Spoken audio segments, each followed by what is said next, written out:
Hello, AP World History students. Mr. Lassiter here, and in this video, we're going to be taking a look at the DBQ today and thinking about an aspect that you had a great deal of questions about last week, and that is silver.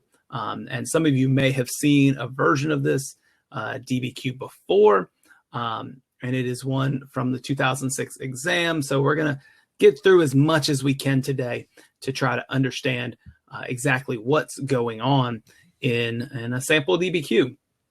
Now, if you don't know me, I'm Mr. Lassiter. I teach AP World History and a 9th grade World History course in Durham, North Carolina. And I am hopeful that this will be informative. So be sure to ask your questions if you got them in the questions tab. If you haven't had a chance, fill out the poll tab, and we will work with that soon. I'll be dealing with some of those questions. So let's go ahead and take a look exactly at what we're doing today and try to get a better understanding today of the DBQ. Hopefully you will have some opportunities to give some feedback in the comment section. And if that's the case, that would be wonderful. We might be able to get to look at a couple sample thesis statements from you guys if we have some time. So let's go ahead and get started with this. We're dealing today with the global flow of silver. That's kind of the topic for tonight. And it is something that's firmly in time period 4. That is the early modern period. So if you have questions about time period 4 off of this global flow of silver, feel free to ask them and we can get to them a little bit later. So let's go ahead and get started. This map is from the College Board's AP exam, AP World History exam in 2006. So everything that we'll be showing here is one of the released items for the AP exam. And for this DBQ, we are thinking about this global flow of silver primarily from the Americas into Europe and Asia. And so if you look at this map, we're going to come back to it several times today. It shows you major silver mines. I'll talk about Potosi, central Mexico, Zacateca is one of the places where we see some major silver mining. And that silver certainly flows out of the Americas and becomes a global currency. We'll talk a little bit more about that, flowing to Europe and then from Europe to Asia, and in some cases directly to Asia across the Pacific. This map was intended in 2006 to give you a little bit of context for the question, a little bit of historical background. It was not a document or source that went with the essay specifically. You might see maps like this in multiple choice questions, so I think it's worth just taking a look at.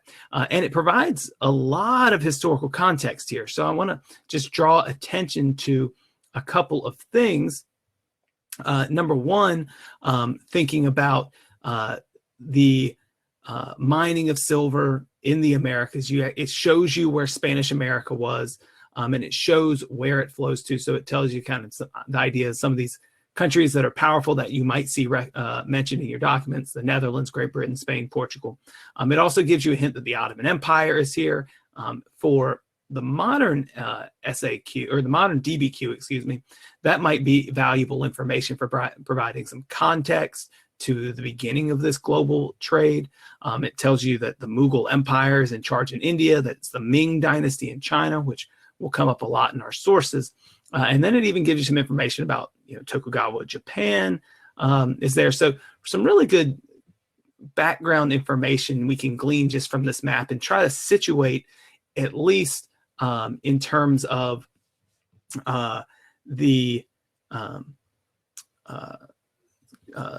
chronologically kind of where we are in history.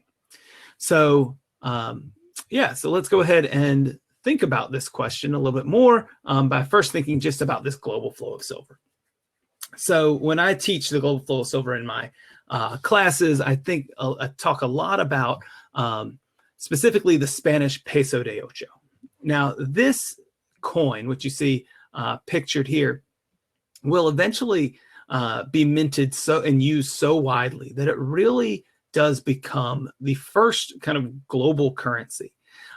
Silver is that. The Peso de Ocho was pretty much the most common of these silver coins. And you can see in this image that this silver Spanish coin was actually used in China as well. The Chinese would put kind of these slash marks in it, put characters into the coins to show, especially if they were the marks of like a well-known merchant, to show that they were real silver. They weren't counterfeit or anything along those lines, but they were used as currency in China. Silver itself was so desirable in Asia that when the Europeans got their hands on a great deal of silver in the Americas, and the Spanish Peso de Ocho began to be minted, it was quite widely accepted. As you saw on that map, it was accepted in Europe as well as in India and China and the Philippines and Japan. So it made it an important medium for exchange. Now, as far as the advantages of this, just imagine kind of a barter economy. You know, you're in a place that has no specific currency, and you want a bolt of silk, right? And in exchange, you would offer something that you produce, perhaps. Maybe you offer some chickens, something along those lines. Well, that works perfectly fine if the other person wants or needs some chickens. And you would get what you wanted in return, right? You would get this bolt of silk. But if the other person on the other end of that transaction does not want any chickens, and you have little to nothing else to offer them, then that transaction just does not get done, unless you then find another person who wants some chickens, and then they have something that the person with the bolt of silk wants. And well, you can see how complicated that might get. So when you introduce currency into the game, and I know this is going back to like time period 2 stuff, but it's worth recapping. When you introduce currency into an economy, it makes trade much easier. Now, imagine that people in Europe and people in India and people in China and people in the Americas and people in West Africa, imagine if they all use different currencies. Well, if one country values silver as a currency and one uses brass bracelets as a currency, you're going to run into the same problems you would in a barter economy. So the idea that this silver became so widely accepted really was important for the emergence of a global economy. Europeans felt perfectly comfortable using this precious metal to trade between themselves in the Americas. And in Asia, it was very widely accepted by the Mughals in India and in China. And so when you have kind of all parts of the world agreeing that this currency is acceptable, well, you're going to have very few barriers to trade.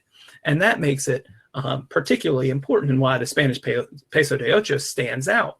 It was even legal currency in the United States until the 1800s, before an act of Congress eventually said, no, we actually have to use US money. Just because this is silver, we need to remint it. So that plays a huge role here. Now, where did a lot of this silver come from? Well, the global flow of silver really takes off with Spanish mining operations in the Americas. And this is especially seen in South America at a place called Potosi. And I've talked about Potosi in a previous in the previous session I ran, because we talked a great deal about the effect, the social, economic labor systems. And we talked about the effects of those labor systems. The META system in South America, used primarily to mine silver in places like Potosi or agriculture, of course, had massive effects on the indigenous population in the Americas, not only resulting in the deaths of many people in the Americas, but also through horrible conditions, but just a kind of generational enslavement of those peoples, and also removal of a great deal of wealth from the Americas for Spanish use. But as we saw in the map that you had at the beginning, Potosi is not the only center of mining in the Americas. There certainly was mining operations in Mexico, and that was around the area of Zacatecas, which is still a city there in Mexico today. But Potosi is particularly noteworthy because it had such pure silver. And so it was very easy to mine that out. It was something like I'm going to forget the number, like 400 tons of silver were mined or something along those lines. I'll have to pick that out. But it was the equivalent of 2.5 million coins per year being mined out of Potosi and being sent around the world. That's a lot of coins. You may not have a reference for it, but a Spanish piece of 8 is around $80 in value today. Now, the effects of this global currency, of course, is a lot of what this video is about and what this DBQ that we're going to be looking at here in just a couple minutes is about. But we also see, we can kind of just quickly take a glance ahead and think about the effects of this in places like India. The global flow of silver is going to allow India to trade even more so with the Americas, and it's going to give them this currency that Europeans have in ready supply in return. So as people in India, including the Mughals, are trading in spices and providing cotton for Europeans and tea for Europeans in exchange for this this silver, they now have an influx of money, and they're going to see a great deal of wealth. You're going to see in the Mughal Empire kind of an artistic renaissance, so to speak. The Mughals certainly known for their art, artwork, and architecture. One of the great examples of that you see here is the Taj Mahal, which was basically paid for by the influx of silver coming in through trade. In China, we certainly see effects in the Ming Dynasty as they begin once again trading with the rest of the world. They had kind of drawn back from trade, isolated themselves, but as we'll see in the documents today, trade provided a great deal of silver in China, and the Chinese themselves preferred silver over all other currencies. It's going to create a lot of wealth for merchants, and then some policies in China requiring silver or taxes to be paid in silver will cause some social unrest as well. But China is going to basically kind of be like a vacuum cleaner for silver as they trade porcelain and silk and tea in exchange for this currency. So when we think about the effects of a global currency, it is far-reaching. Now, what are the effects for Europe? Well, Europe has a currency that they can spend to get all of those luxury goods that they want from Asia, and that is certainly going to be the biggest effect we see there. Europe really entering this global trade and really creating this system of globalization. Now, we talked a little bit about the effect on the Americas, thinking about places like Potosi and the effects on Amerindians. So we'll get a better sense of that in this DBQ. So here's the map again. Just kind of take a look at it, keep it in your head a little bit, maybe screenshot it if you want. It's from the College Board. You can always go there and take another look at it. And we will get started now by thinking about our document-based essay question. So I'm going to take a look at, while we do that, and I put that up on there for you to start taking a look at, I'm going to take a look at some of your questions. Some of these are specifically based on questions dealing with the essay, and so we will get to those in a little bit. I'm just going to make sure I've covered what you have some questions about as far as the flow of silver. One question says, did the increase in the flow of silver to Asia cause inflation in Asia as well? We do see like varying effects in different regions of Asia. So in some areas we do see inflation as maybe there's an influx of silver. But off the top of my head, nothing comes to mind, although it probably should. So if it pops in my head, I will come back to that question in a little bit. Let's see what else, if there's anything else here specifically. A lot of great questions about the DBQ. So I'm going to get to those questions and certainly make sure to try to get through all of them later on. All right, so document-based essay question. We are focusing on a topic from what might seem like ancient history to you guys, but I was in college at this time, the 2006 DBQ. And here is the prompt itself. And we're going to talk about, though it's not necessarily interesting, we're going to talk a little bit about how the prompt nowadays is a little different from the prompt in 2006. And so you can get an idea of what to expect. So the prompt here says, using the documents, meaning the documents in the essay, right? Analyze the social and economic effects of the global flow of silver from the mid-16th to the early 18th century. So roughly 1550 to 1750. Explain another type of document that help you analyze the effects of the flow of silver bullion in this period. Bullion just meaning like silver coins, what have you. You may have heard that term if you ever are up real late and there are infomercials trying to get you to invest in gold bullion. Now, first of all, let's just kind of take one step here. The modern DBQ will not ask you for an additional type of document. That is an old kind of relic of the exam that you would have all these documents, and then you would have to propose a document that would tell you more about, that you would hope would tell you more about the answer or the test. You are still expected to think outside of these documents now, but instead you are asked to provide evidence beyond the documents. So pulling something from your brain that in this case, you know about the global flow of silver or the social and economic effects of the global flow of silver. So they're still challenging you to think outside of these documents, but they are not expecting you to do this, what we call an additional document anymore. So we're going to ignore that part of the question. Now, I also think that this question would be somewhat modified in the new system.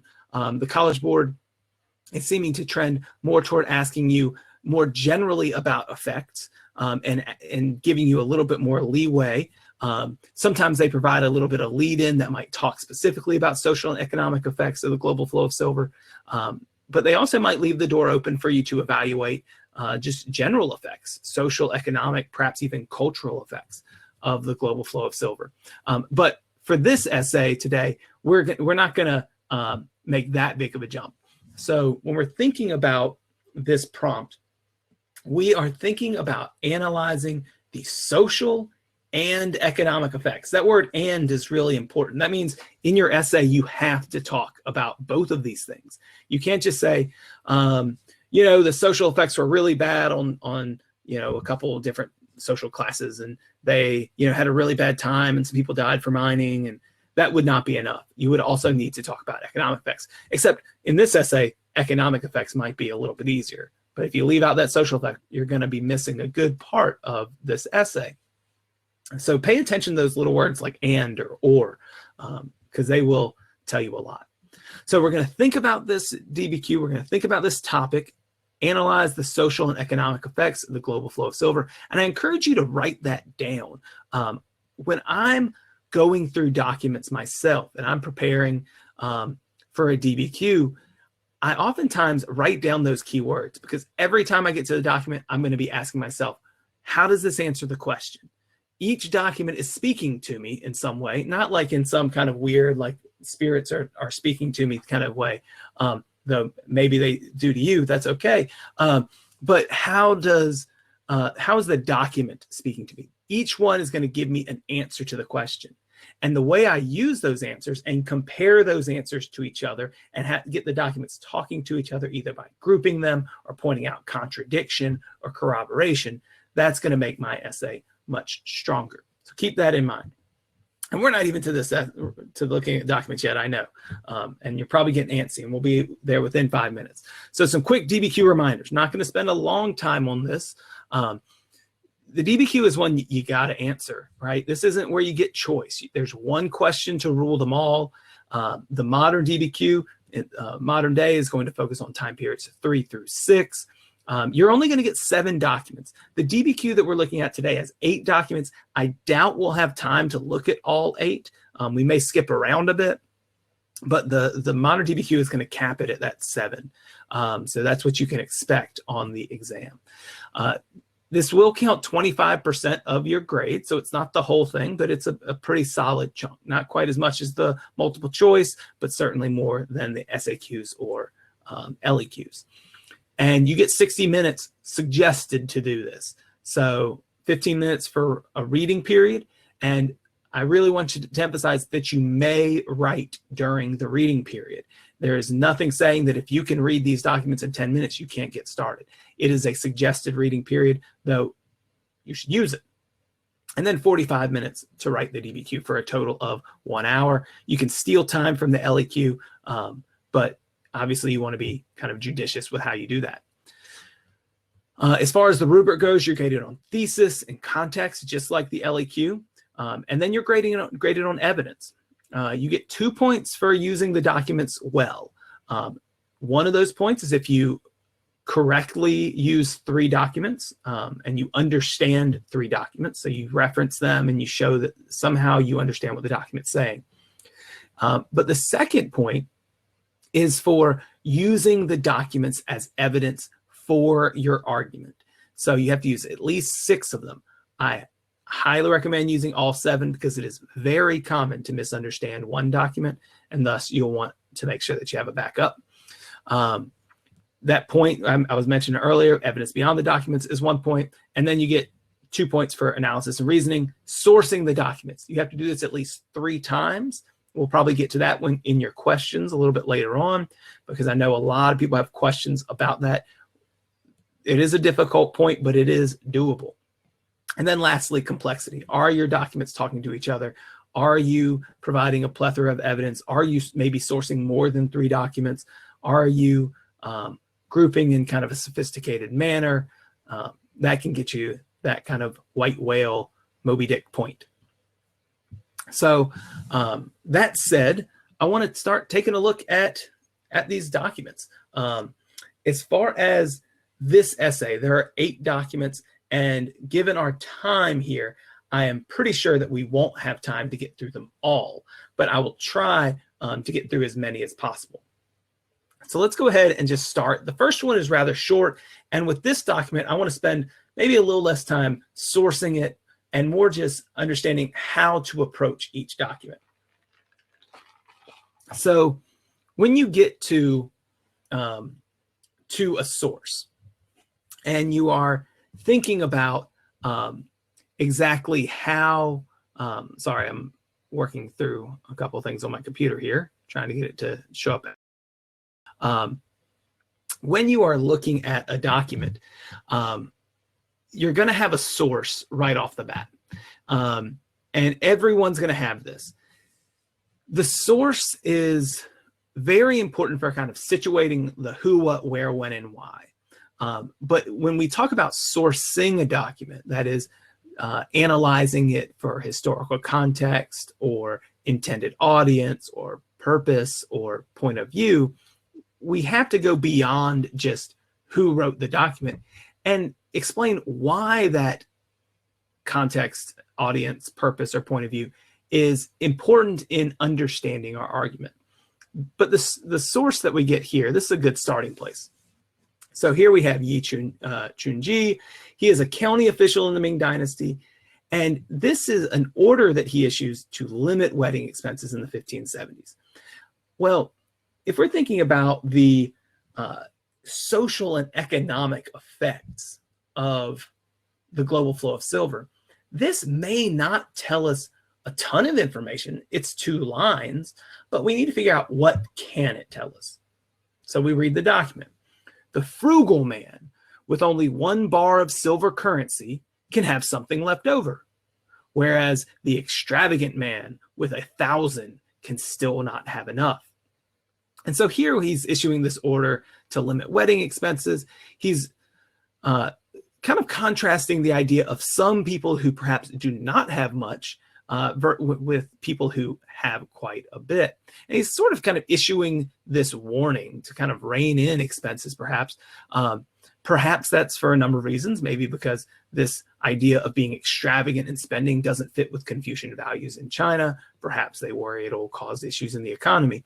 But what we do know from this document is that silver currency is important in China, right, in the 1570s, because he's making reference to this. We got one, this person has 1 bar, this person has thousands.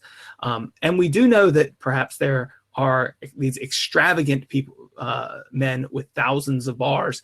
So there is maybe a great deal of silver wealth in this country that we're looking at. So not a ton we can glean quite yet, but keep in mind, other documents might give us more information, and this doesn't have to be the center of an argument. It might just provide additional evidence for an argument. And so that's something I always try to emphasize with students, is that you're taking these documents in concert, all together. If we think about how does this document answer the question, perhaps we could say, well, socially, we're seeing maybe a divide between rich and poor. Economically, we could see that as well. Perhaps we're just seeing that silver is important in terms of China's, how people pay for things in China, or perhaps how business is done. Right. So in thinking about document 1, just kind of keep those things in mind. And then perhaps as we see more documents, our views might change a little bit. So we get to document 2, we're going to do the same thing. Here, though, we're not dealing with somebody in China. So if I'm thinking about how am I going to go about answering this question, I have a document of China, and I might want to think about social and economic effects in China. And now I see a document from a Spanish scholar, so I might want to think about social and economic effects in the Spanish Empire. So here we have a Spanish scholar, manual of deals and contracts. High prices ruined Spain as the prices attracted Asian commodities and silver currency flowed out to pay for them.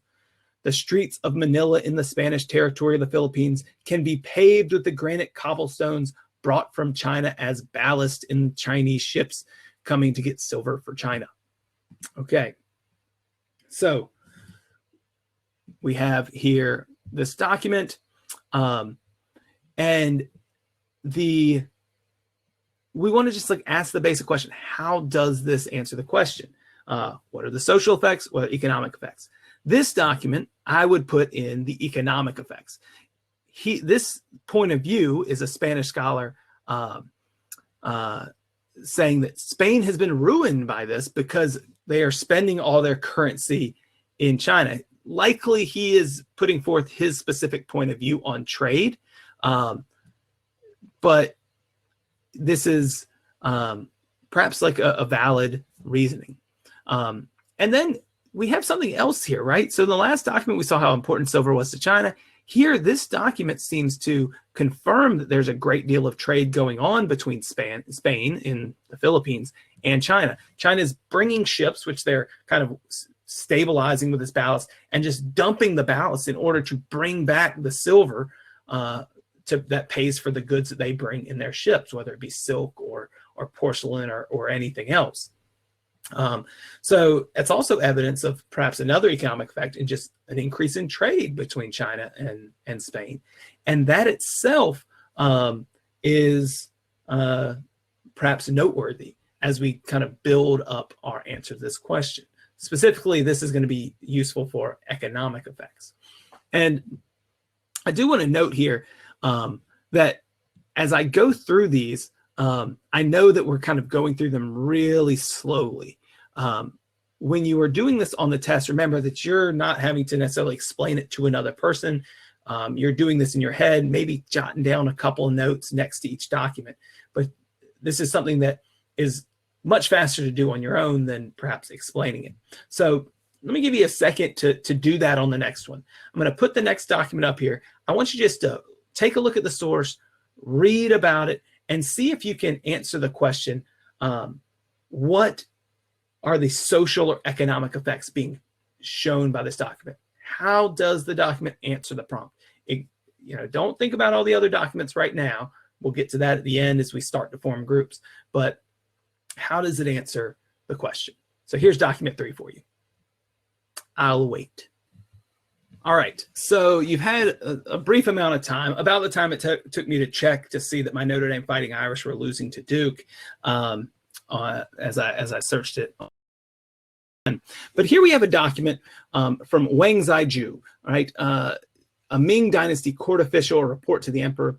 We are in 1593 here. Now, if I'm thinking about that previous document with China, I might take note of the dates, 1570s, 1593. We're about 20 years later. That means trade is going to be that much more intensified around the world. And he says, the venerable elders of my home district explain that the reason grain is cheap despite poor harvest in recent years is due entirely to the scarcity of the silver coin. The national government requires silver for taxes, but disperses little silver in its expenditures. As the price of grain falls, tillers of the soil receive lower returns on their labors, and thus less land is put into cultivation. So here, 20 years after this trade is seemingly taking place, and maybe 20 years after a little bit of success and people getting rich from silver, and about 20 years after Mercado is talking about how much Spain and China are trading, now we're starting to see some long-term effects on the people of China, particularly some what we might consider to be negative social and economic effects. We see perhaps this idea that silver is not as readily available to the lower classes, the peasant farmers, who, keep in mind, in the Confucian system are very high up in the social hierarchy. And he is placing the blame on the Chinese government. They require silver for taxes. They gobble up the silver, but they are not recirculating it into the economy. China perhaps thought that the silver would constantly be coming into the economy. And so here we see perhaps a drawback of this reliance on silver in China, because they are not only trading to bring more of it into the economy, but they're also at some point, of course, changing the law to require taxes be paid in silver. So this, we could see, perhaps is going to cause some social unrest. It certainly has caused enough social unrest that this Ming Dynasty court official is expressing these problems to the emperor. In this document, we see kind of a decline, especially if we think about the role of the peasant farmer in China has been so important, right? That perhaps there is a decline going on in Chinese society that goes along with perhaps some struggles for these peasant farmers economically. So, if we think about the effects on China, perhaps we see some very positive ones in the first two documents, and then here a negative social effect due to policies related to silver and the trade of silver. So we'll have to file that away as kind of thinking of like possible negative economic effects. So if you have a question about like perhaps why that is, feel free to go ahead and enter it. There's a good question here that just got put in, and it was Dylan did a nice job of thinking about this question: what keywords should you look for in reading documents? And as Dylan said, they're not necessarily keywords, but you want to make sure that you're reading documents thoroughly. Depending on the essay, there might be words that might stand out to you a little bit more. In this document specifically, in document 3, I think about this term, where did it go? That there is scarcity in the silver coin. There are poor harvests, right? Grain is cheap. And the idea that tillers receive low returns and thus less land is put in cultivation, all of that is focused on farming. And so I want to think, all right, what do I know about farmers in China? You know, if this was, I mean, those things kind of stand out to me. Anytime I'm thinking about China and there's like something negative happening with the peasant farmers, usually you're gonna have some social unrest and, you know, who knows, maybe some overthrow of the government in some cases. So keywords, maybe not, we're not gonna have uniform keywords. Although I will point out some examples later on where you might have some opportunities for sourcing if you pay attention to certain words. All right, here's document 4. Take a look at this, and you can just kind of read along with me. We'll try to speed up just a bit. So this is Ralph Fitch, a British merchant, and he travels to the East Indies, published this in 1599. So again, if like we're thinking about time, you know, we're not too much longer after this, but the trade of silver to Asia from the Americas, especially and by Europeans, has had time to mature, let's say. And he's gonna, as a British merchant, is gonna talk about the Portuguese. When they go from Macau, the most southern port city in China, to Japan, they carry much white silk, gold, perfume, porcelain. They bring back from Japan nothing but silver. Okay. Well, I'm not even done with this document. Already I have evidence of trade taking place.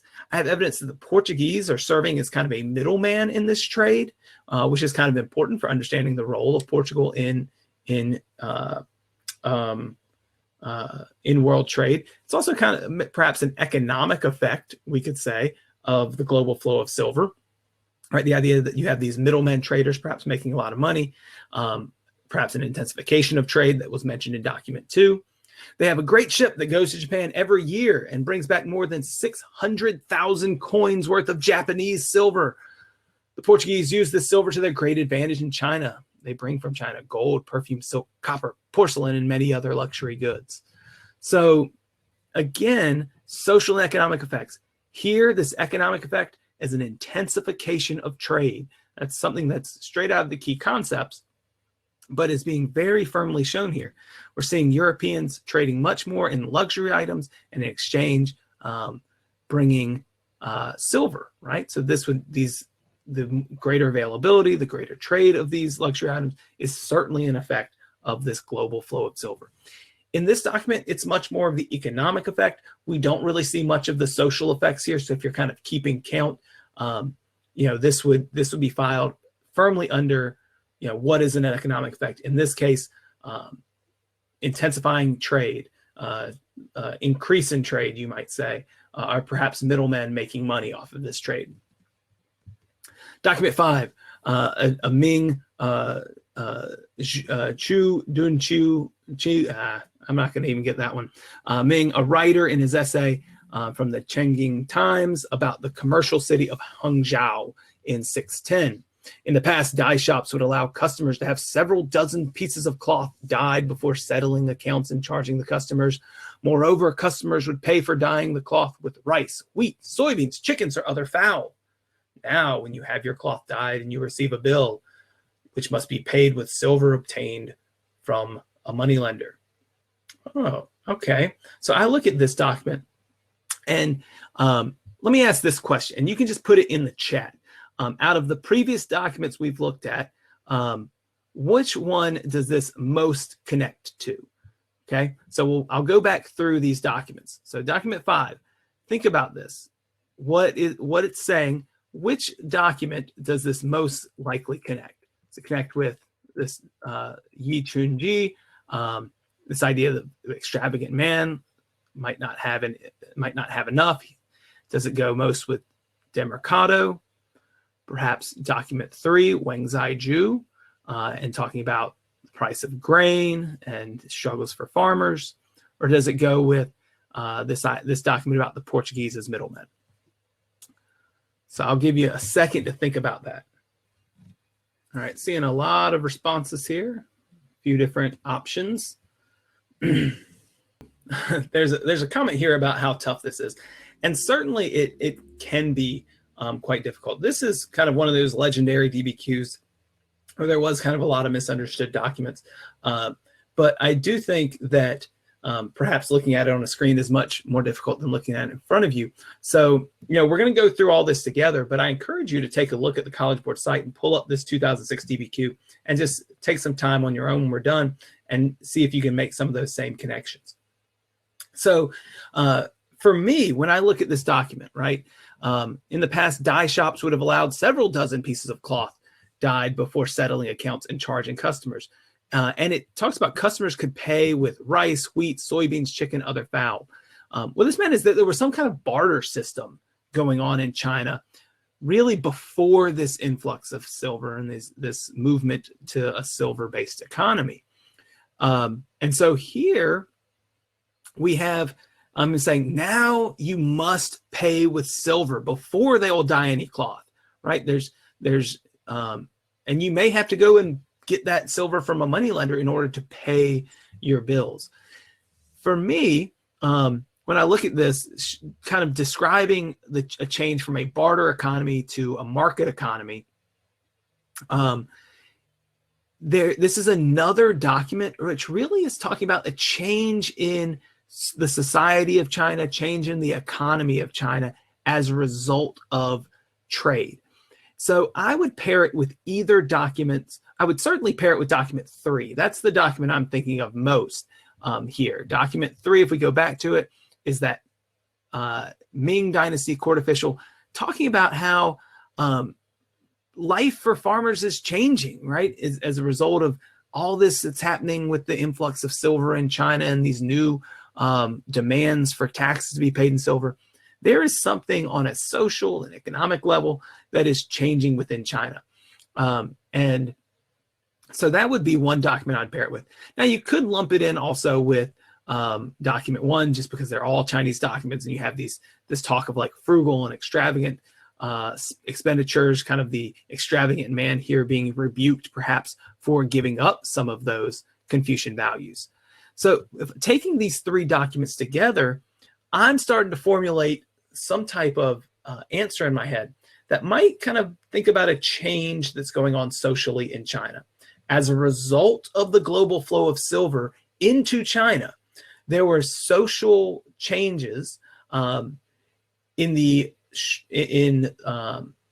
perhaps if I'm trying to formulate a thesis here on the fly, I guess I should have written this one out in advance. I have some I have written out later on though. But perhaps the global influx of silver into China resulted in a questioning or a change in Confucian values, right? Perhaps as people are changing their way of life or having to change in how they do business, right? Those, if we think about changing how they do business from a barter to a market economy, that would be an economic effect.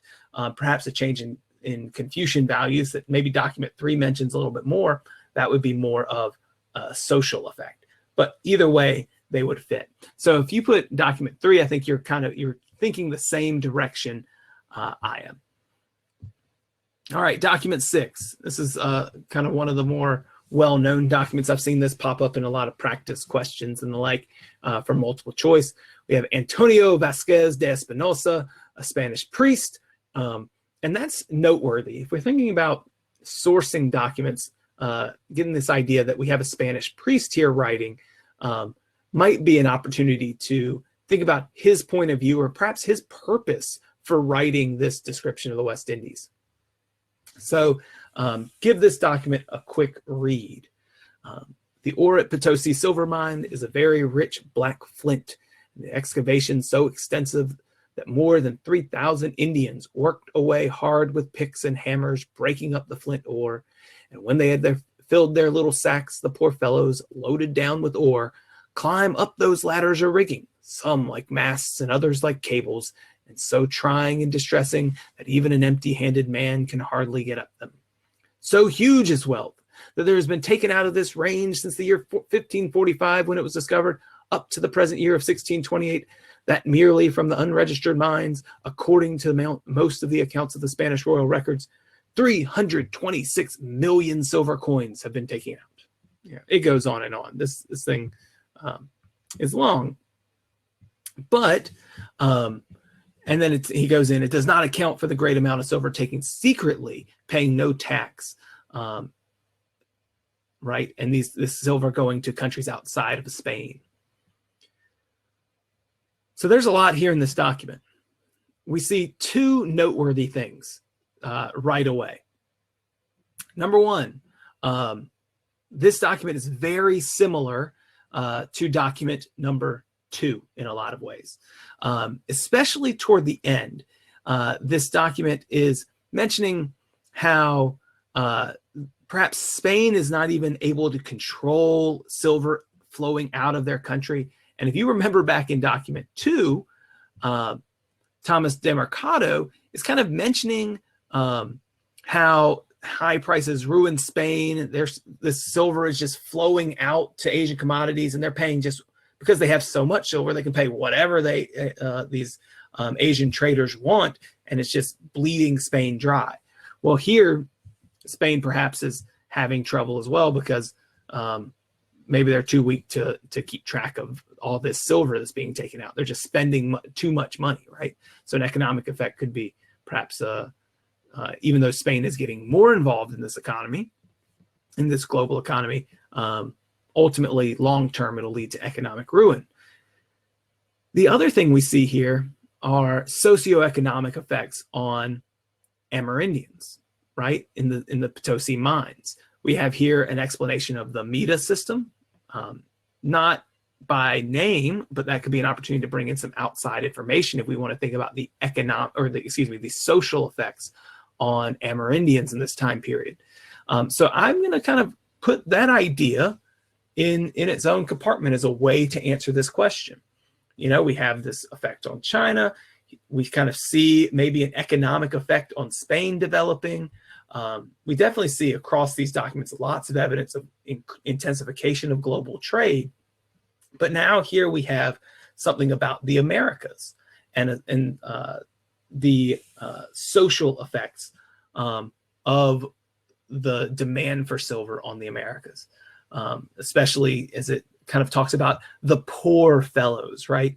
The tone of this document by the Spanish priest is one of maybe sympathy for these workers. Now, if we think about purpose, perhaps, you know, if we're sourcing the document and thinking about, all right, well, how does this get into our argument? Perhaps this is something he feels quite passionately about. He's trying to point out some of the hardships that Amerindians face, or perhaps bring attention to or call attention to the harsh treatment of natives. All right, I'm going to speed up for these last two. Document 7, a Ming Dynasty court official report to the emperor, possibly of repealing a ban on foreign trade. Okay, the Spanish have silver mountains. Oh my gosh, silver mountains. I don't know. It makes me think of Candy Mountain, which they mint into silver coins. When the Chinese merchants trade in Southeast Asia and the Indian Ocean, they trade the goods we produce for the good of others. When they go to the Philippines, they return only with silver coins. And then it talks about Chinese silk is worth 100 bars, can then be sold in the Philippines for 200 bars. So he's basically encouraging here in document 7 how Chinese products, once they leave China, their price inflates. And so China should maybe not just trade at its own ports, but should instead begin to look outside of itself and go beyond and move their goods elsewhere where they can fetch perhaps more money. Now, this is also something that perhaps is not quite as apparent, but that is another change in China, right? We've talked about some social changes taking place in China. This change in trade policy might be like an economic or even a political effect. So mentioning that could deepen your essay. But in this one, of course, the Ming official is encouraging China to become more involved in this trade because it is intensifying out in the world. So lots of economic effects here in terms of thinking about the demand for Chinese goods. And we do see, I see a question pop up here in the chat about, does this relate to the previous question about inflation? Certainly, what's the value changes that are being seen here are saying that when, because silk is so plentiful in China, when silver is brought to China to pay for it, they pay, 100 bars of silver or what have you. But then when it's brought to the Philippines, it fetches more money. Not necessarily, I wouldn't say an effect of inflation, but perhaps just supply and demand. All right, last document, and then we'll get into talking about some thesis statements and get into, especially I know a lot of the questions that you have on here. So I'll stay a little bit longer in an hour, mainly because I spent way too long going through these documents because I'm a completist. I have a hard time just choosing a few. So here we have Charles Devenant, an English scholar, reporting, so there's a debate on a bill to Parliament to restrict Indian textiles. He's going to be very much against that. Since we are supplanted in the spice trade by the Dutch, our chief investments or importations to the East Indies have been in dyed cotton cloth, silk, drugs, cotton, yarn, and wool, part for our own use and part for trade, right? Sale to France, Germany, the Netherlands, Spain, Italy. Now, right here, I'm seeing another economic effect. We're not even through with this. We're not even sure necessarily what his purpose of his argument is other than this debate for a bill. But just in that little bit, we have evidence. If we think about how do we use these documents as evidence? Evidence of global trade and an increase of global trade in this time period. Next, for Europe draws nothing from Asia, nothing of solid use, only materials to supply luxury. Again, evidence that this trade was primarily focused on luxury items, perishable commodities, spices and the like, but sends to Asia gold and silver, which is buried there and never returns. Ooh, so there's another economic effect that we haven't really mentioned yet. And I wonder if you can pick it out, because this certainly goes with document 2. Here he is saying Europe draws these luxury items, perishable commodities, and sends to Asia gold and silver, where it's buried and never returned. If we think about document 2, there's a similarity, right? Perhaps an economic effect that we could write about would be on a trade imbalance between Europe and Asia, right? Europe is spending a lot of money in Asia, but that money is not coming back. As he says, it's buried and never returns.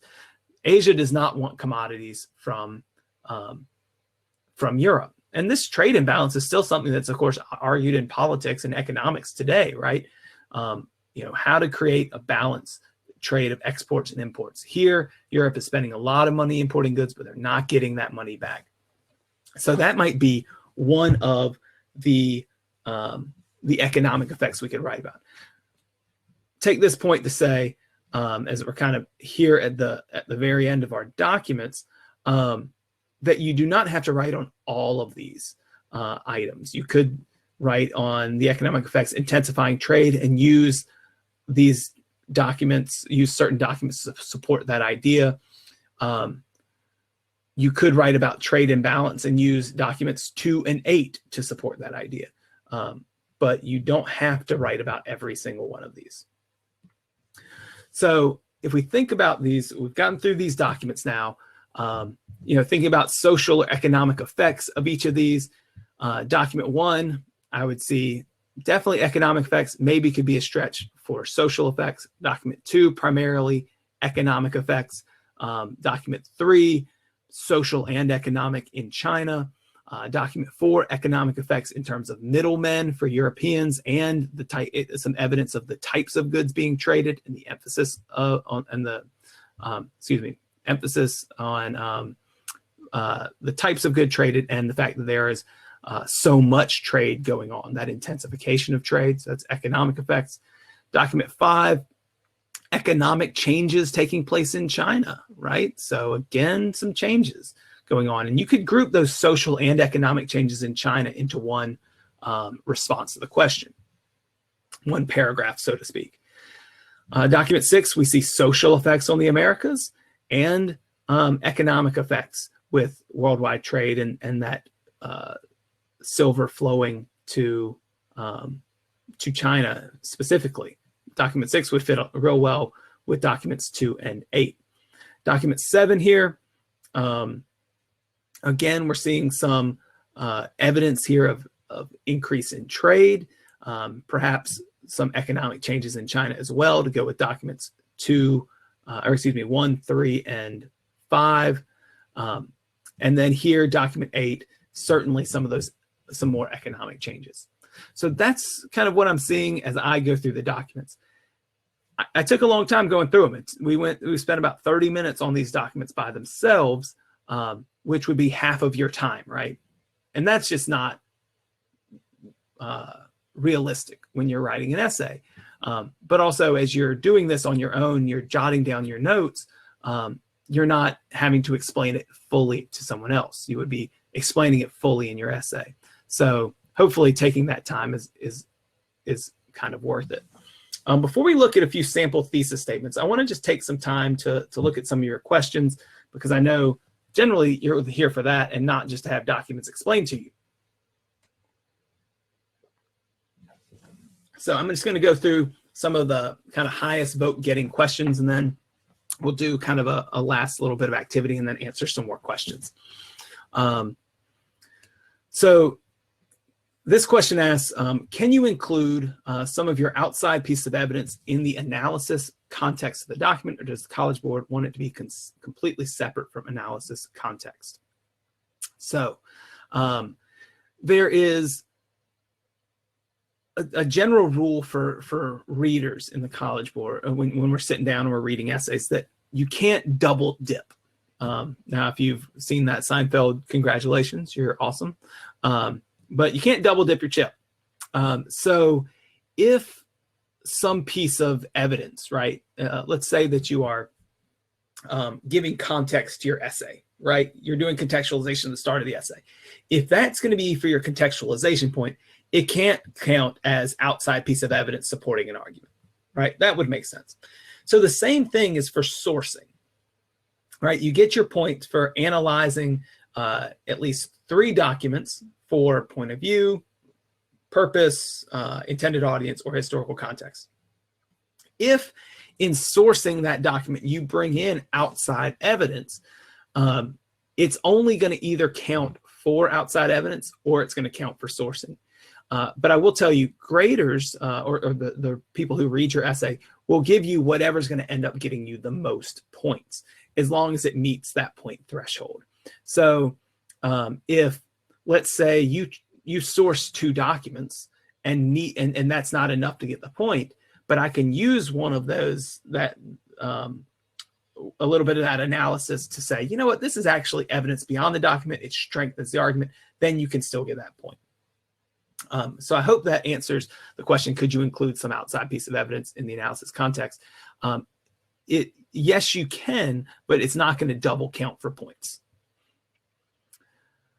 The College Board offers a point for evidence beyond the document. How would you recommend earning this point? Should we familiarize ourselves with several additional documents in each time period? So good question, and Dylan has what looks like a good answer here. That outside evidence, or the evidence beyond the documents, doesn't mean that you have to have another document memorized.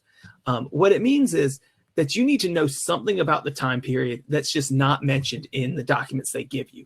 It doesn't have to be, you don't have to say, yeah, there's something here, and I remember from Christopher Columbus, and he said in this document that this was what he intended. You don't have to know that. And Dylan's right. It is like LEQ evidence. It would just be like providing any other piece of evidence to support an argument. You would just need to connect it back to whatever social or political change, or excuse me, look at my notes here, social or economic change you're talking about.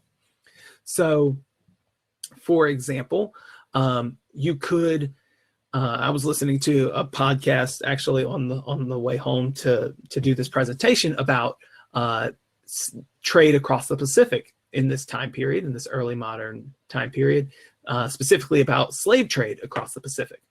And so if you're writing about, for example, the global flow of silver, and you say that, you know, there were negative social effects on the people in the Americas, an outside piece of evidence might be to bring up the fact that silver from the Americas was used to purchase slaves in Asia who then were brought to the Americas. This shows that social effect perhaps stretched of the enslavement of peoples stretched beyond just what was explained in these documents. And we do know that people from Asia who were taken, especially in the Philippines, by the Spanish, who were enslaved, were used as slave labor, both in the Philippines and even some brought back to the Americas. That would be, now that's not something I would expect you necessarily hear in your AP course. That's something I don't teach my AP students about. But if you know a piece of information such as that, I don't have a document right off the top of my head that I can cite, but you're not expected to memorize a whole list of documents. You're simply expected to provide accurate historical evidence that supports whatever argument you're trying to make. Similarly, if you were writing about social effects of this trade in China and how it was damaging, if you happen to know an additional effect on the peasant class in China, you could include that as well. Ooh, good question here. What is an example of contextualization for this DBQ topic? Good. In fact, the College Board used to kind of give a little bit of context or historical background for each question, and they removed that, now expecting you to give that. In general, I can actually tell you that the College Board talked about the increase in silver production.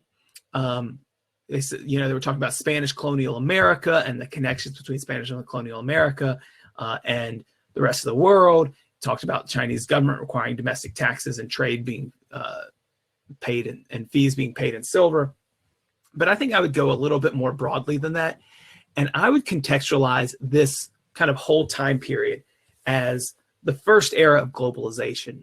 So if I'm going to attack this prompt, I might say something to the effect of, there was, you know, prior to 1500, global trade had not existed. Europeans did not trade directly with Asian countries such as China or India. Perhaps they certainly wanted those goods, but it was the discovery of the Americas that ultimately, I'm going to change my screen here.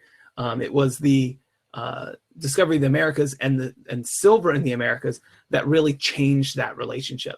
So that might be an example of contextualization where you try to set the scene and say, all right, before this time period, there really wasn't such a thing as globalization. But due to the age of exploration, the discovery of the Americas, the development of the Spanish Empire, that changes, right? And then you might kind of build a bridge. I always like to tell people to build a bridge between contextualization and the thesis. All right, so we've kind of laid this groundwork of this is what the world looked like before. There wasn't much trade. In this time period, we're going to see that change. But this essay is about the effects of silver. So then I might want something that turns it into a context about silver, mentioning that the currency for this new globalization was silver, which was mined in the mountains of the Americas.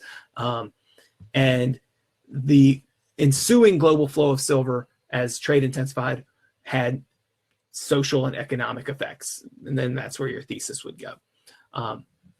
So hopefully that answered your question. All right. So what should you do if you get the prompt? And so this kind of relates a little bit, and you can't remember anything to help you with the context of your DBQ. For instance, you can't remember important dates or events that occurred during the specific time period. One, let me just say, trust yourself. you will have spent a year in this course. You will have something that you can bring to the table. Don't feel like you have to write context right away, right? When you get the test and you get the readings, the documents, you have time to answer, to read the documents and remember a lot of these things. As you read the documents, your brain will probably start to kind of take those connections and start to jog your memory on some things that you might know. Now, let's say you can't remember anything for context, even when you're done with all those sources.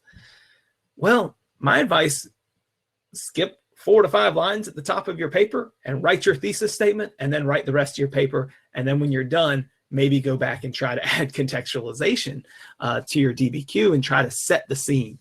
When I think about context, I just think, all right, I have a topic that I'm writing about.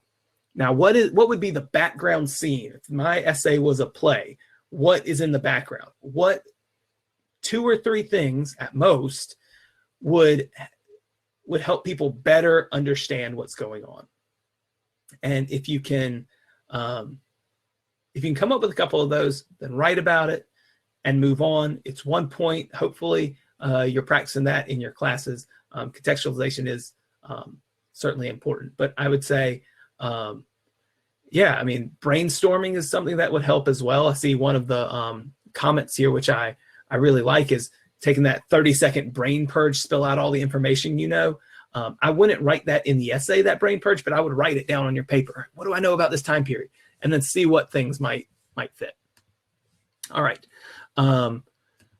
Quick question here. Are there any specific ways you should cite documents? I encourage students to put the document at the end of a sentence. So I like my students to name, when they say like what document they're talking about, using the author's name would be preferable for me as the teacher, because I know these documents pretty well, and it also keeps it a little bit fresher rather than saying, in document 1, this happens, and this is in my analysis, and in document 2, this happens, this is my analysis.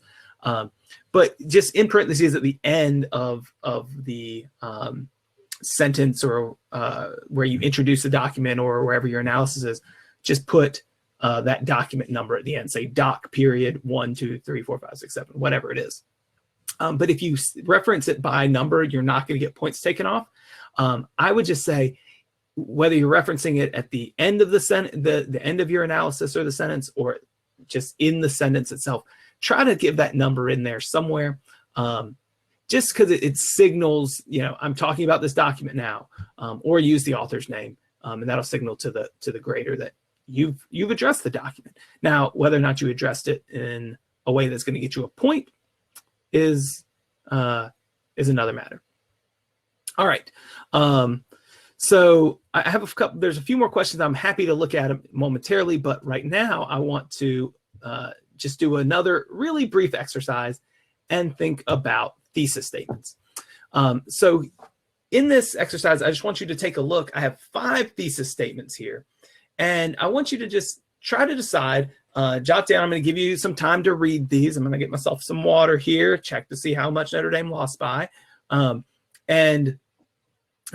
want you to just, on paper that you have there, in your head, in the chat, which theses would get a thesis point. So think about all the documents we've read. Which of these addresses the prompt? And again, the prompt asks to analyze social and economic effects of the global flow of silver from about 1500 to 1750. So we'll go through these one at a time, and we'll think about what's good and bad about each. In seeing some of the comments, I was writing these up. I think some people have pointed out a problem with one of these that I will acknowledge, although I do think it would ultimately get the point. But some people definitely found kind of a flaw in D, in one. It's I gave it away, D, that I noticed. So let's just take a look at each of these, and as I pull them up, it'll be bolded and it'll tell you whether or not you got it right. So you can celebrate in the chat. So let's first look at A. As a result of the silver trade from 1500 to 1750, merchants and traders from Europe and Asia experienced economic success in the form of growing wealth and increased trade. However, their success came at the expense of the social and economic well-being of enslaved Americans and lower classes who did not share in this wealth. So this is certainly an acceptable thesis. And the reason being is because we have here in A, an economic effect, economic success for merchants and traders as wealth in trade increased, right? So that's definitely an economic effect. We also have an economic effect in thinking about lower class and enslaved Americans, but that one focuses much more on the social. This economic success came at the expense of the social and economic well-being of enslaved Americans, meaning that they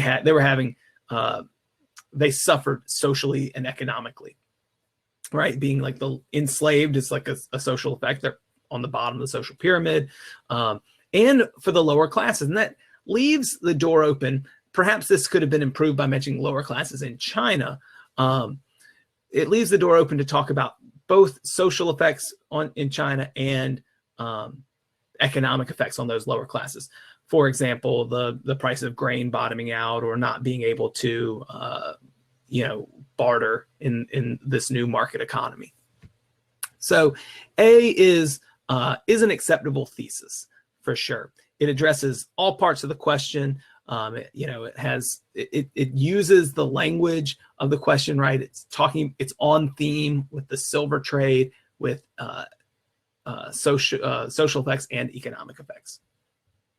All right, let's look at B here. From 1500 to 1750, the global flow of silver benefited China and India, but it led to long-term problems in the Americas and Spain. This is not an acceptable thesis.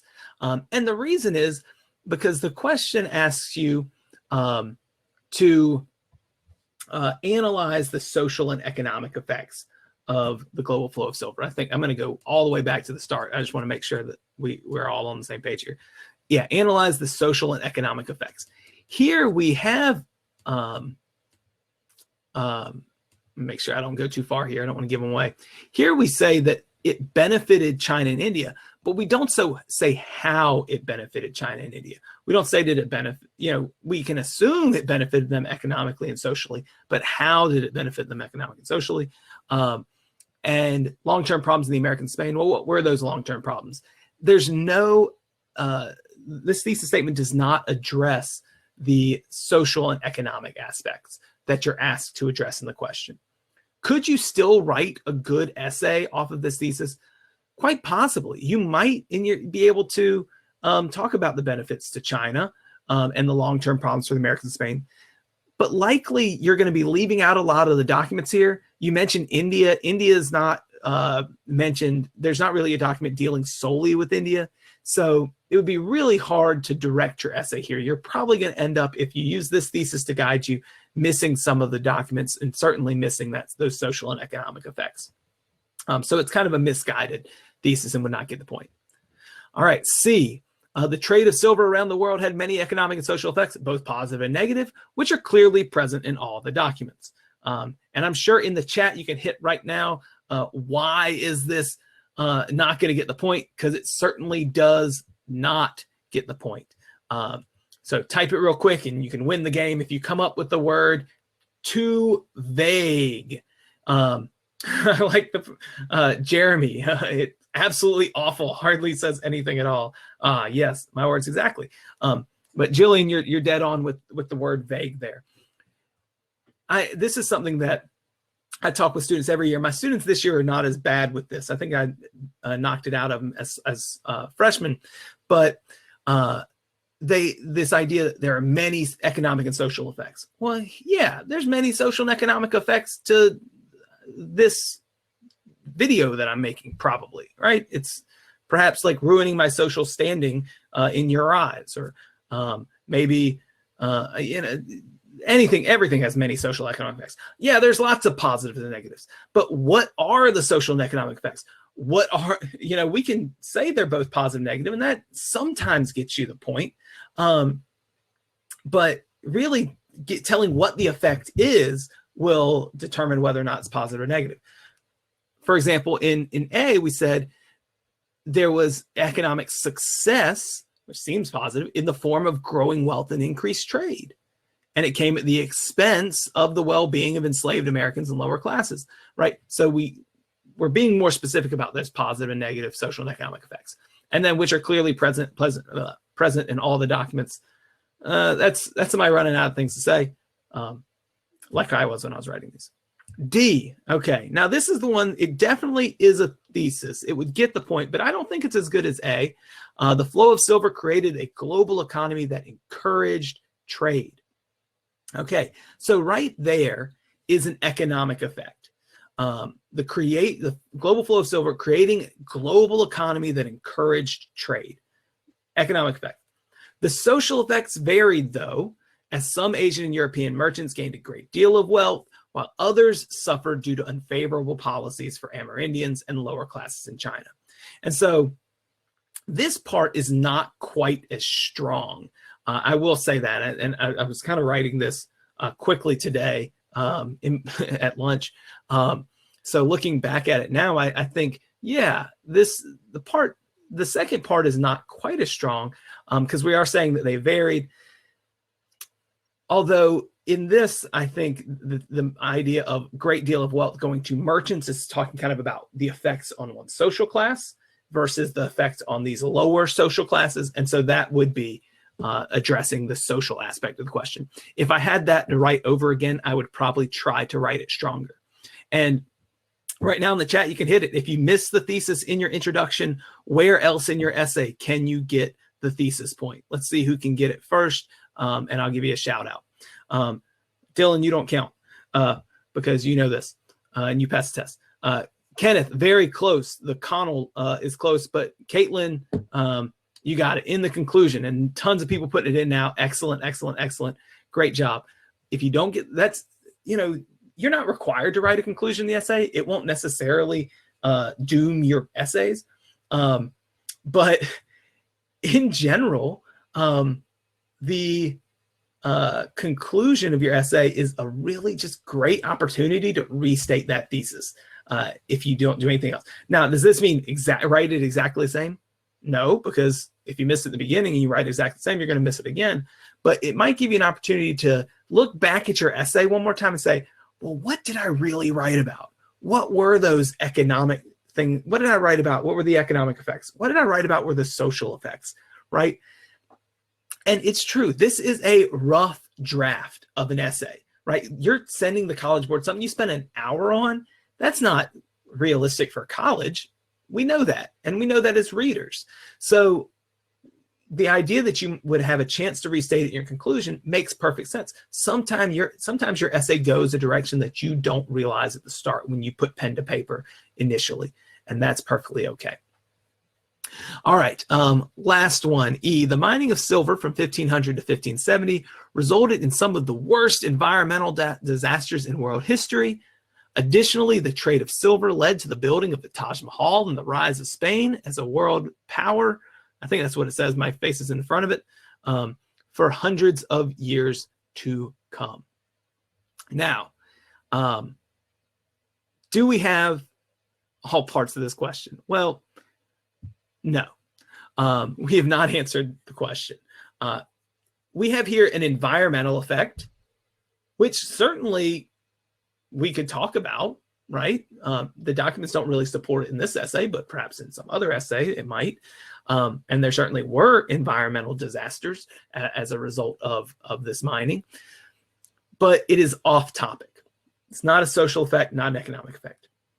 And then we have this idea, the trade of silver leading to the building of the Taj Mahal. Well, I told you in the beginning of this that actually is something that happened, and we might be able to connect it to economic or social effects, but the documents are not going to support that because the Taj Mahal is not present in any of the documents. So it should not be a part of your thesis.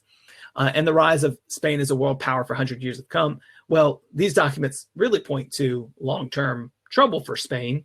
And that would not be historically accurate. Spain actually will kind of fade from the picture. And only 100 years after this or less than 100 years, 70 years after the scope of this essay, they're going to lose their empire in the Americas. So, you know, we wouldn't necessarily classify these documents as pointing to Spain as a powerful world power. It's also, that would be a political effect, not an economic or social effect. So these are some thesis statements that I want you to think about. You know, just make sure that you can understand. Obviously, A here is the strongest of these. D would get the point, but as y'all had pointed out astutely, could be stronger. And then B, C, and E just don't get there. So that said, I'm going to answer some questions for the last 7 or so minutes. I know I went long, and hopefully you don't mind quite that much. But I really just wanted to go through all the documents. I had a hard time taking them out. Looking at some of these questions, I'll just start with the ones with top votes. So 2 votes for how would you write the contextualization? I sort of answered that a little bit earlier. But when I think about contextualization, I think about, well, what's the paper on, right? What's the topic of the paper here? Here it's global flow of silver. Then I need to explain, briefly, mind you, it doesn't have to be more than 2 sentences or so. I would need to explain perhaps how this global system developed in the first place. I think, all right, we're in time period 4. Well, what's the big thing dealing with trade in time period 4? It's the age of exploration. All right, let me explain that. Maybe I bring in the fact that new technologies made trade possible or made global trade possible. Maybe I just talk about the Spanish trying to find a way around the Ottomans in order to or Spain and Portugal trying to find a way around the Ottomans to trade with Asia, and the result was the discovery of the Americas, an influx of silver into the global economy, and worldwide trade, something along those lines. But I'm thinking bigger. Think about the Star Wars crawl. I know that's what your teachers have probably told you. You've probably heard about it. You want to give kind of a big context and then like hone into the essay. And that can be by thinking larger on a geographic scale, or it can be thinking larger on a kind of a timeline chronological scale. How long should a good DBQ be? Tough question. The same thing I say with LEQs. There's no real length that you should be shooting for, other than you should make sure that you have a complete argument that uses all the documents. Really, it would vary person to person, but you should have an essay like, what can you write in an hour, right? That's how much time you get. For you, that might be 2 pages that are just jam-packed full with great information. It might be 7 pages that are very wordy and you just write very quickly. So for every person, it can look a little different.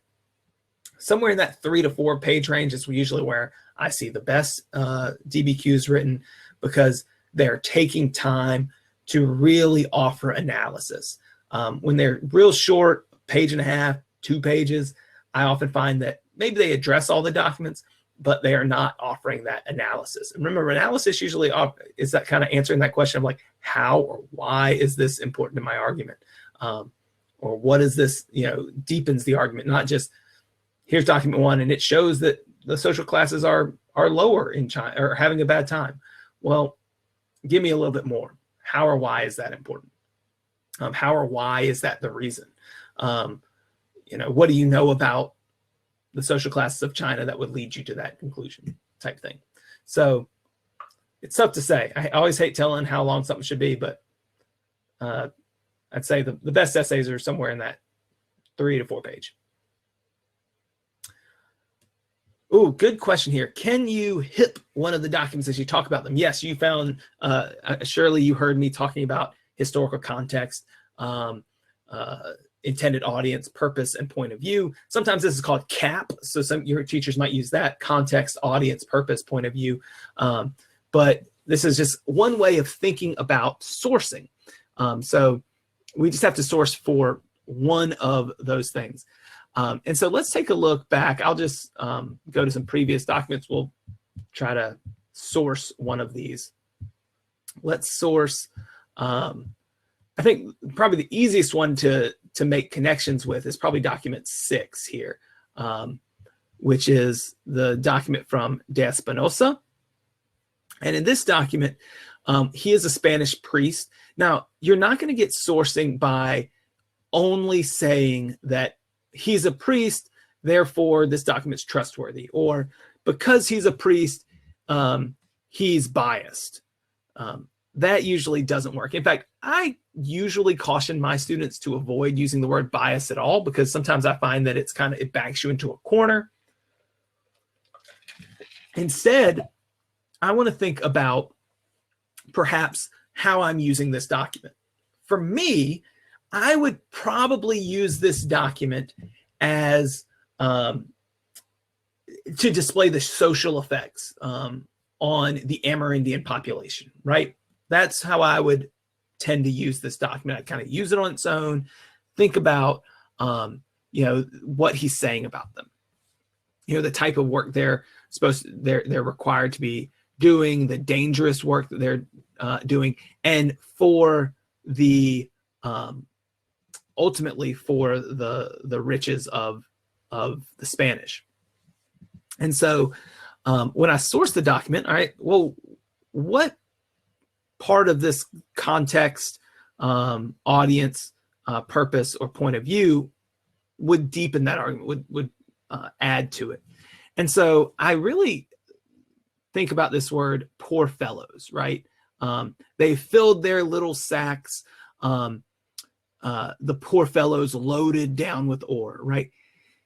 What we're seeing here is perhaps the Spanish priest's point of view is that he is sympathetic to the plight of these workers. He is perhaps moved because of how harshly they're being treated. And thus, perhaps, it would make sense that he's trying to share this in order to change minds.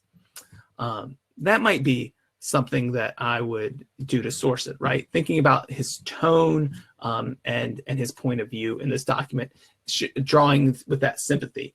And in some cases, that might call into question kind of the objectivity of this document, which is, of course, certainly something you could do when sourcing.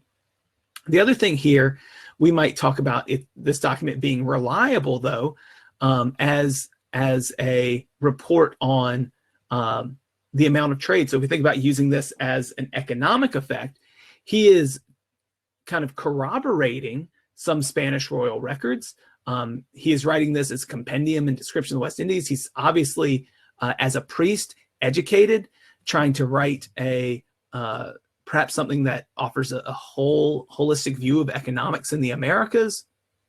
And thus, perhaps we might see it as a trustworthy source for understanding this document as an explanation of trade and the extraction of silver, and perhaps even the nefarious extraction of silver from the Americas. In that way, we can think about his purpose, right? His purpose might be to give an accurate description of the Americas. Another way you can think about this is thinking about historical context, right? He's writing this in the 1620s, talking about Potosi, and then you could kind of back up a little bit and talk about the context in which these people are mining, right? The Spanish have conquered them. They have adapted the Mita system in order to enslave these peoples. And that also, that little bit of historical context could also provide some sourcing that would count toward the AP exam, or the point on the AP exam. All right, a couple more questions here, because, oh man, I've just rambled. How can you be able to dissect evidence from the documents that only has one photo? All right, so oftentimes you might get a source in your DBQ that is an image. There was not one in this DBQ. So keep in mind that images are often meant to tell a story, right? They are, let's say it was an image of people mining at Potosi. Well, that image is going to be written by somebody, drawn by somebody with a point of view, right?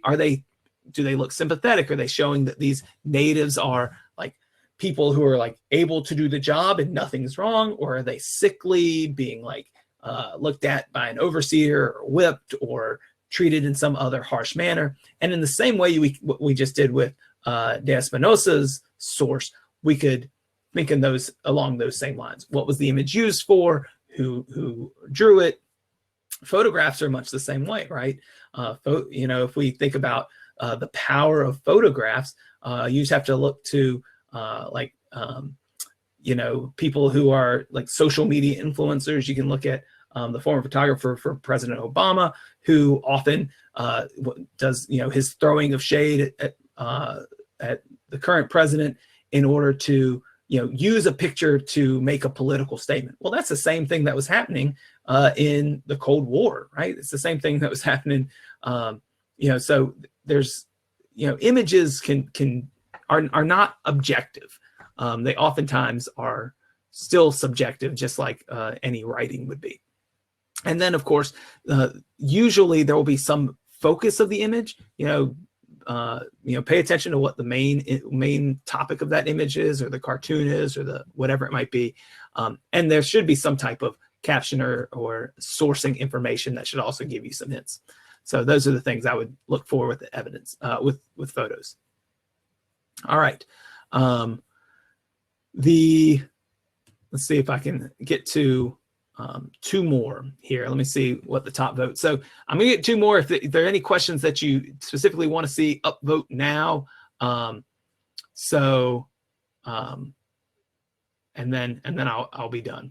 I'm sort of just going as long as y'all asking questions. I know that not everyone can be on this for an hour and a half at night. You caught me on a very talkative day, I think. So let's see here. Top question right now, quite specific. DBQ for my class is Fridays to compare and contrast the Industrial Revolution in Russia and Japan. How should I structure the essay in a logical way? Oh, good question. Well, the DBQ, you want to structure it based on what the documents tell you. So right now, before you get those documents, I couldn't tell you necessarily, should you have one comparing, two contrasting, or two comparing, one contrasting, because the documents, and this is where I get kind of existential, is the documents should speak to you. The documents should answer the question in a specific way. And whatever ways stand out most to you, use those in your essay. If your teacher is asking you to compare and contrast, then you need to do both. You need to find some way that the documents show industrialization in Russia and Japan and how it was similar, and something and how it was different. So in terms of the essay as a whole, how you structure it, your intro should have contextualization and thesis, and then each paragraph should be answering the question in a different way, either a comparison that you have or a contrast, a similarity that you have or a difference that you have. And you want to include all the documents that are relevant to that similarity or difference, and then you finish with your conclusion. But if you don't have the documents yet, and if you don't have those documents quite yet, then you need to think about what they're telling you as you read them. And the answers will probably correlate with what you might know about Japan and Russia already. So you may want to do a little bit of reading on those. One thing that we see in both, I know, that I teach my kids about, is that the state plays an important role in industrialization in both places. So look out for that in the documents. All right, last one, let's see. And then I'm signing off, because I know that a lot of y'all are tired of listening to me today, but hopefully I'll be briefer and better next time we see you. How would one attempt to add complexity throughout an essay to earn the point on the rubric? Ooh, great question, Jasmine. And your fellow WAP students want to know as well. So complexity can be earned in a lot of different ways. In fact, I encourage you to take a look at the College Board's information on the DBQ. I'm sure Fiveable has some. My YouTube channel has some stuff on the DBQ, and it goes through how to earn complexity. Usually, complexity in a DBQ is earned when you make the documents talk to each other. So, for example, if two documents do not agree with each other and you address that in your essay, that is one aspect that might get you complexity. Complexity also can be gained in how thorough you are. Are you sourcing a lot of documents? Are you offering a great deal of analysis in your essay? Are you offering multiple viewpoints, or are you offering 2 or 3 social effects and 2 or 3 economic effects, right? All of those things can add to complexity. But I think in a DBQ, mostly it's going to really, they're really going to want you to talk about how the documents, and this is a term that they use in the College Board, corroborate one another, meaning that this document supports another document, and making a point to show that and say that. Do they contradict each other? Meaning this one document says this thing, but this document clearly contradicts that, and here's why that's important. Or do you have to qualify a document? Meaning this is what this document says. It says that this was an economic effect. However, my outside evidence knows that this is only one example, and maybe here are some other things. So while this is probably true, the opposite might also be true, right? That could also be one way to gain complexity. Also, a lot of outside evidence can help too. All right, folks, I've got to call it quits because I've held you for way too long. And I'm sure that Amanda is probably like texting me saying that I don't even need to be going anymore on this. Hopefully I haven't used up like all of our time for this for the year. But I appreciate y'all staying with me.